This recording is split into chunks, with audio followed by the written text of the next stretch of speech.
Hello everybody, this is Dino Chris from Prehistoric Facts. This is Prehistoric Facts special episode number 137. We're going to be talking about a predatory dinosaur, and that predatory dinosaur is Monolophosaurus. And so this is an artist rendition of what Monolophosaurus would actually look like, but that's just an idea, but you get my drift.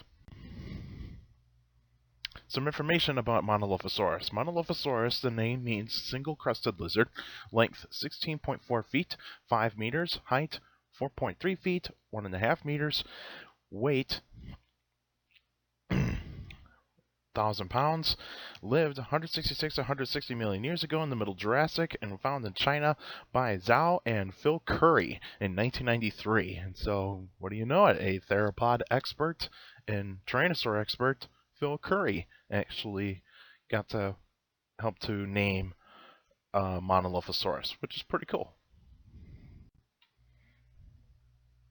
So here's some pictures right here. So in the top left corner right here, you actually see here's the map of China. This is where Monolophosaurus is actually found. And upper right corner, this is actually how much of the skeleton is actually found. And so this is Scott Hartman piece, and so we can. And so the bottom piece, the bottom part right here of this picture is you actually see here is possibly at least 90% of what the skeleton should be. But what was found was actually the skull, back vertebrae, base of the tail vertebrae, hips, ribs, no front limbs, hind limbs, or even most of the tail. So it's all guesswork to actually find out what the legs, arms, and even the tail would actually look like. And the bottom pictures right here, these I actually took in the Milwaukee Public Museum. And so the Milwaukee Public Museum has a cast replica of a Monolophosaurus skeleton. And so the bottom left corner is you can see the skull, and this is what Monolophosaurus is actually named after, this crest on the nasal bones of the dinosaur on the skull. And then here is the skeleton right here, and so this is what they actually kind of did. And I took a good look at that skeleton, and the hands are positioned very incorrectly. They should actually be having the palms facing each other, not having the palms face down on the ground. So this was probably done like either in the 90s or otherwise in the mid 2000s, when they were still thinking that that predatory dinosaurs still actually had the ability to actually move their wrists like humans do, but that is incorrect. More information about Monolophosaurus. Monolophosaurus is in the Theropoda family, so it is one of the earliest theropods. So when you actually look at Monolophosaurus, it does not have anything associated with other predatory dinosaurs that much in comparison to, like say Allosaurus or otherwise Ceratosaurus in the Jurassic period. So this is a very primitive dinosaur, and so we don't even know how many fingers it actually really had. It could actually be 3, could be 4, but most primitive dinosaurs that are from the middle, early, or even the parts of the Triassic period were actually had 4 or 5 fingers. So I'm pretty much going to take a guess. This is just a guess by me, that it probably had 4 fingers, and so that would actually suggest it's a primitive dinosaur. And the crest is used for only display, so it would actually be used for like during the mating season. Like males would actually have a more brightly colored crest, whereas the females would actually be a tad bit more dull, or otherwise it could actually be for recognition, like recognition of the same species, and also other dinosaurs to know that, like, hey, this is a predator, stay away from this guy. And then, and of course, the obvious feature, and basically the crest is the obvious feature, but the weaponry of Monolophosaurus, it has some thin knife-like teeth, and so this is teeth that are very thin, like a knife, designed to strip flesh from the bones, not to crush bones. Monolophosaurus does not have jaws like a Tyrannosaurus, so it is actually just going to be just slicing through the flesh and letting the prey bleed to death. Now, the environment in where Monolophosaurus actually lived in, it was warm and humid.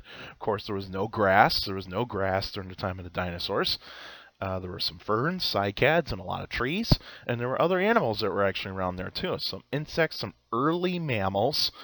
And then you had some amphibians, reptiles, so like your pterosaurs, some relatives of lizards, relatives of crocodiles, and then of course other dinosaurs.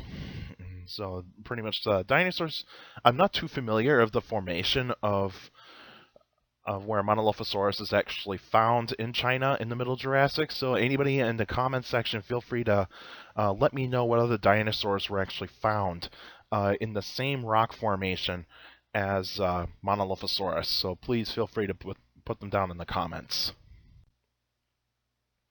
And the prey of Monolophosaurus would actually be some small dinosaurs, because it is not going to be going after large dinosaurs. This is a small to medium-sized predator, and so this is actually going to be taking on some small dinosaurs, probably juveniles of dinosaurs, of some of the larger dinosaurs. And then you actually have reptiles would actually eat probably like some like medium-sized crocodiles.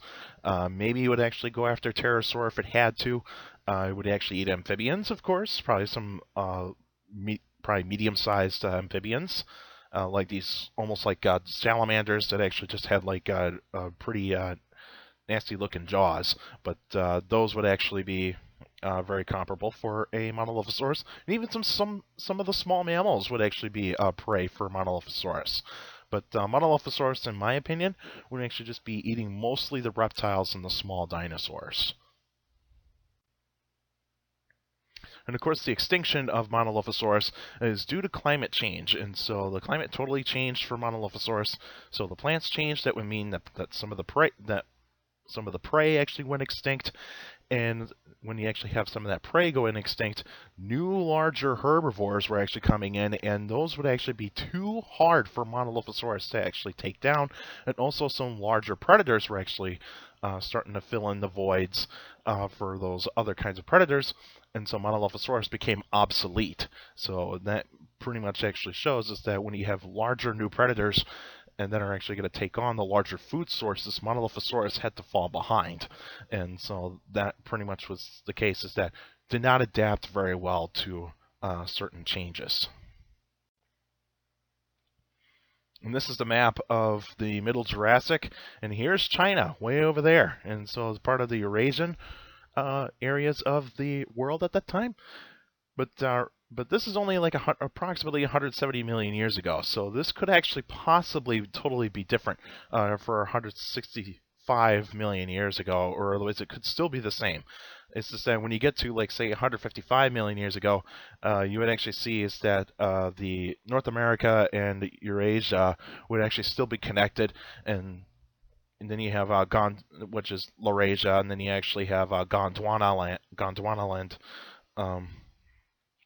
For the southern hemisphere continents like South America, Africa, India, Australia, and Antarctica.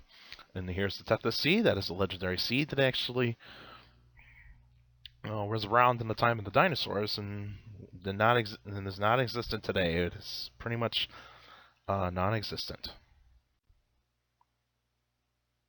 So the next episode would actually be on July 25th, 2019, which is the Thursday. It'll be a Q&A episode, so any of you got any questions about dinosaurs or any other prehistoric life, feel free to email me at dinochrist71@gmail.com, or just go on my Facebook page, Prehistoric Facts of Dino Chris. Like the page, you guys should post your questions on the wall or in the comment section. Remember, keep your questions short to the point. You can also follow me on Twitter at CSGRALL. That's my Twitter page. I post pretty cool stuff on there. And also, for all of you YouTubers out there, feel free to give the video a like and also subscribe to the channel. Hit the bell to be subscribed, and also get fresh updates to actually know what's going on with the channel and some new episodes. And also feel free to send the questions in the comments section of any of the videos and on YouTube, and I read them all and I actually take them by heart. And hopefully I can actually hopefully I won't butcher a lot of your YouTube names. And so all you YouTubers out there that are subscribers or not subscribers yet, feel free to actually subscribe, and actually feel free to put some questions in the comment section. Also, take care of the people around you, and also for younger people out there, to make sure to listen to your parents, your teachers, and your guardians. It's the best motivation you can have for good education. It's very important to have a good education. With a good education, you get a good job in the future. That's it for now, and I'll see you guys next time.